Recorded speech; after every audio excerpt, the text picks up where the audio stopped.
भारत में बनी कोवैक्सीन को वर्ल्ड हेल्थ ऑर्गेनाइजेशन से आखिरकार मंजूरी क्यों नहीं मिल रही है? किस बात की देरी है? अगर आपने भी कोवैक्सीन की डोज लगवाई है तो आपको आज ये खबर जरूर देखनी चाहिए, खास तौर पर उन लोगों को जो विदेश जाने के बारे में सोच रहे हैं। कोवैक्सीन को हैदराबाद की भारत बायोटेक कंपनी ने विकसित किया है, जिसने 9 जुलाई को पहली बार वैक्सीन से संबंधित डेटा WHO में भेजा था और वैक्सीन के इमरजेंसी यूज की मंजूरी मांगी थी। इस प्रक्रिया में ज्यादा से ज्यादा 6 से 9 हफ्तों का समय लगता है। यानी अगर आज किसी कंपनी ने अपनी वैक्सीन का डेटा जमा करा दिया तो वर्ल्ड हेल्थ ऑर्गेनाइजेशन 6 से 9 हफ्तों में यह बता देता है कि उस वैक्सीन को इमरजेंसी यूज की मंजूरी मिलेगी या नहीं। इस हिसाब से कोवैक्सीन को अगस्त या सितंबर महीने तक इस्तेमाल की इजाजत मिल जानी चाहिए थी, लेकिन आज 111 दिन बीत जाने के बाद भी इस पर कोई फैसला नहीं आया है। 26 अक्टूबर को WHO के टेक्निकल एडवाइजरी ग्रुप ने इस पर एक बैठक की, लेकिन इसमें कोई नतीजा नहीं निकला और इस ग्रुप ने यह तय किया कि वो इस मामले में कंपनी से और विस्तृत जानकारी चाहता है ताकि इस मामले में कोई शक बाकी ना रहे। यह अच्छी बात है कि WHO कोवैक्सीन के मामले में बहुत बारीकी से जांच कर रहा है और करनी भी चाहिए, क्योंकि मामला लोगों की जान का है। लेकिन यहां सवाल यह है कि अब तक जिन दूसरी वैक्सीन को WHO की तरफ से इमरजेंसी यूज का सर्टिफिकेट मिला है, क्या उनमें भी इसी तरह के नियमों और प्रक्रिया का पालन हुआ था? अब तक WHO कुल मिलाकर 7 वैक्सीन को इमरजेंसी यूज लिस्टिंग सर्टिफिकेट दे चुका है। इनमें 2 वैक्सीन अमेरिका में बनी है, एक है मॉडर्ना और दूसरी है फाइजर। ब्रिटेन में बनी एस्ट्राजेनेका वैक्सीन को भी मंजूरी मिल चुकी है। यही वैक्सीन भारत में कोविशील्ड के नाम से लोगों को लग रही है और इसे भी अलग से WHO ने इजाजत दी है। इसके अलावा इस सूची में जॉनसन एंड जॉनसन की वैक्सीन भी है और चीन की भी 2 वैक्सीन है जिनका नाम सिनोवैक और सिनोफार्म है। इन सबको मंजूरी WHO से मिली है।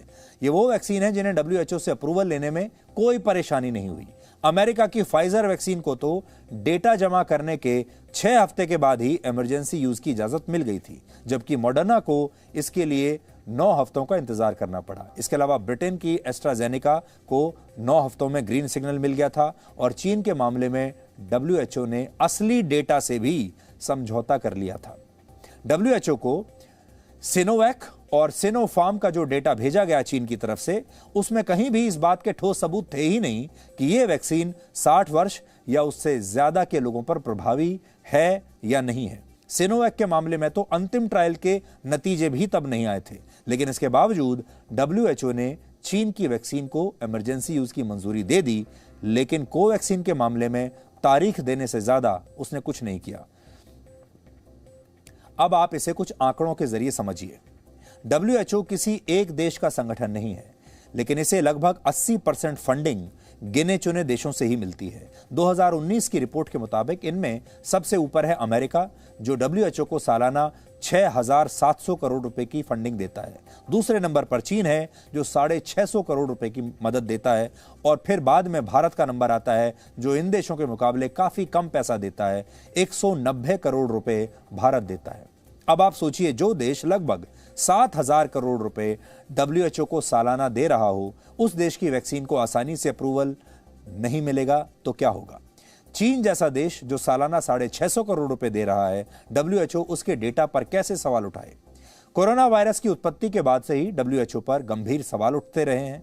पिछले साल जनवरी में जब चीन में पहली बार सख्त लॉकडाउन हुआ, तब WHO ने पूरी दुनिया से अपील की थी कि दुनिया चीन पर ट्रैवल बैन ना लगाए, क्योंकि मामला इतना भी गंभीर नहीं है। इसके बाद जब कुछ देशों ने ट्रैवल बैन लगा दिया चीन पर, तो इसी संगठन ने कहा कि ऐसा कोई सबूत नहीं मिलता जिससे यह साबित हो कि कोरोना वायरस एक इंसान से दूसरे इंसान में फैल सकता है। यानी शुरुआत में WHO ने चीन को बहुत बचाया, हालांकि ये उसकी जो बात थी ये बाद में झूठी साबित हुई। इसी से नाराज होकर अमेरिका के पूर्व राष्ट्रपति डोनाल्ड ट्रंप ने WHO की फंडिंग तब रोक दी थी और चीन ने इसका फायदा उठाकर WHO को अलग से 375 करोड़ रुपए सालाना देने का वादा किया। यानी चीन की तरफ से यह उसकी ईमानदारी का इनाम था।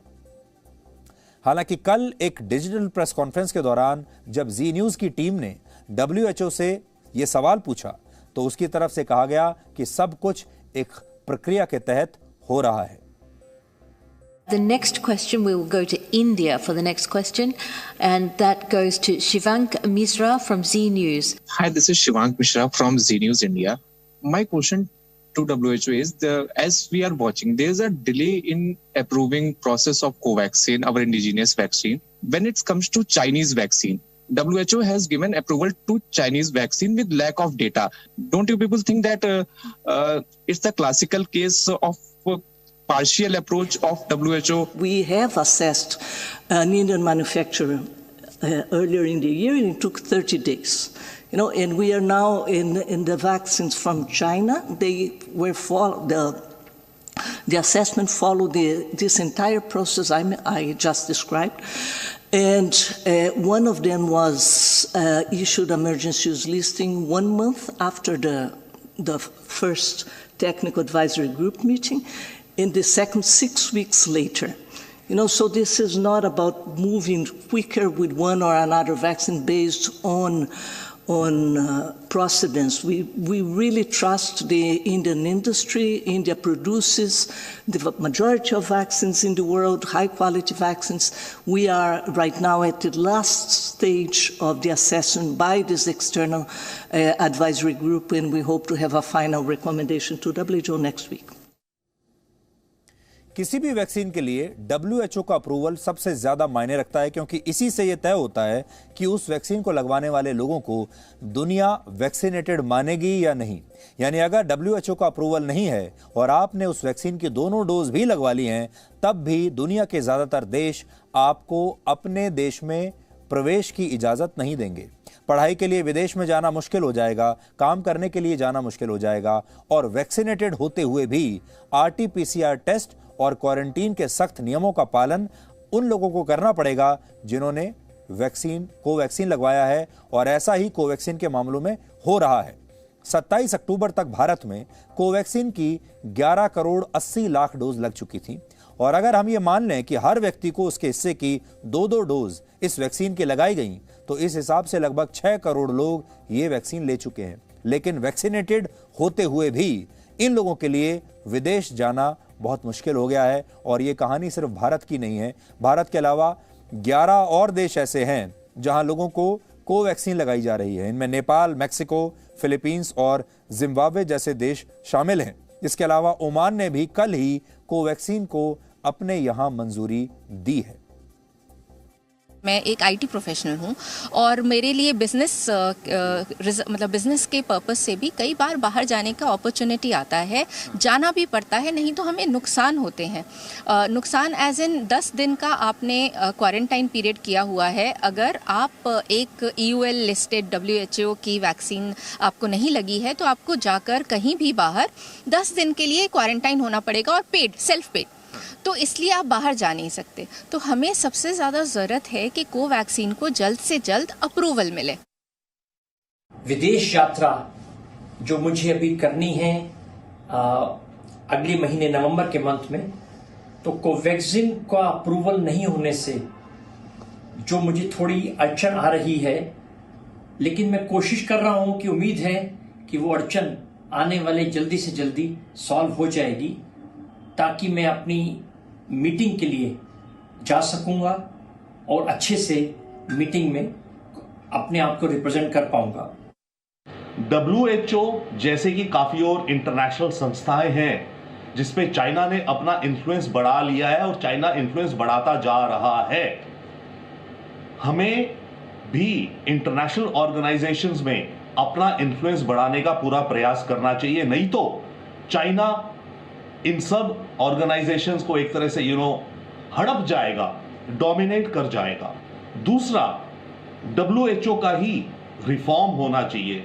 जो प्रोसेस है इनका वैक्सीन अप्रूवल का, या फिर पैंडेमिक को जो डिक्लेयर करना है, जो WHO ने डिले कर दिया था, उसकी जो भी समीक्षा एनालिसिस हो रहा है, उसकी एक क्लियर कट आउटकम रिपोर्ट आनी चाहिए। जो वैक्सीन्स अगर आएंगी उन पैंडेमिक्स को डील करने के लिए, उन वैक्सीन्स की अप्रूवल का फास्ट ट्रैक प्रोसेस जो कि ट्रांसपेरेंट हो, माइलस्टोन ड्रिवन हो, जो कि आर्बिट्रेरी नहीं हो, सबके लिए समान हो, वो प्रोसेस WHO को इंस्टीट्यूशनलाइज करना चाहिए। अब देखिए इसमें सबसे दिलचस्प बात क्या है।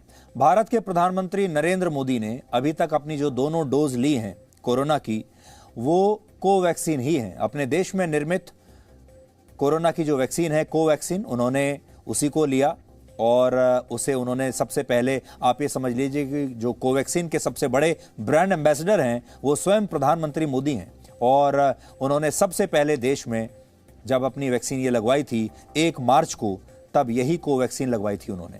और प्रधानमंत्री मोदी उसके बाद अमेरिका जा चुके हैं। और ये भी संयोग है कि इस समय जब हम आपको ये खबर बता रहे हैं तो वो इटली में है, यानी कोवैक्सीन लगाने के बाद भी वो विदेश यात्रा कर रहे हैं। अब ये अलग बात है कि प्रधानमंत्री रहते हुए इन देशों ने उन्हें एक स्पेशल अप्रूवल दिया होगा जिसकी वजह से वो वहां गए हैं। लेकिन अगर एक आम आदमी कोवैक्सीन लगाने के बाद इन देशों में जाए तो उसे मुश्किलों का सामना करना पड़ सकता है। और यही नहीं, प्रधानमंत्री मोदी के अलावा भारत का जो मंत्रिमंडल है भारत सरकार का, उसमें भी जो ज्यादातर मंत्री हैं उन सब ने भी कोवैक्सीन ही लिया है। हमारे देश में जो बड़े बड़े सरकारी अधिकारी हैं उन्होंने भी कोवैक्सीन की डोज ही लगवाई है। और अब आप सोचिए, कोवैक्सीन को ही WHO से मंजूरी नहीं मिल रही है। ऐसे में भारत सरकार का जो पूरा तंत्र है, अगर ये बाहर जाना चाहे तो इन्हें बड़ी परेशानी का सामना करना पड़ सकता है। अब WHO के टेक्निकल एडवाइजरी ग्रुप की बैठक 3 नवंबर को होगी और ऐसी हम उम्मीद कर रहे हैं कि इस बार कोवैक्सीन को मंजूरी मिल जाएगी, क्योंकि WHO जितना ज्यादा समय लेगा उसकी मंशा पर उतने ही बड़े बड़े सवाल खड़े होने शुरू हो जाएंगे। और इसीलिए आज हमने ये सोचा कि ये जो मुद्दा है, क्योंकि ये लगातार लंबा खिंचता जा रहा है और WHO की मंशा पर भी अब हमें शक हो रहा है, तो हमें लगा कि इसे टेलीविजन पर दिखाना चाहिए, प्राइम टाइम में दिखाना चाहिए। इस पूरे मुद्दे को आप तक हमें पहुंचाना चाहिए और आपके जरिए पूरी दुनिया को हमें यह बताना चाहिए कि WHO जो है वो दोहरे मापदंड अपना रहा है, इसलिए कोवैक्सीन को अभी तक मंजूरी नहीं मिली है और ये मिलनी चाहिए। Presenting B News app, available on Google Play and App Store. Download it now.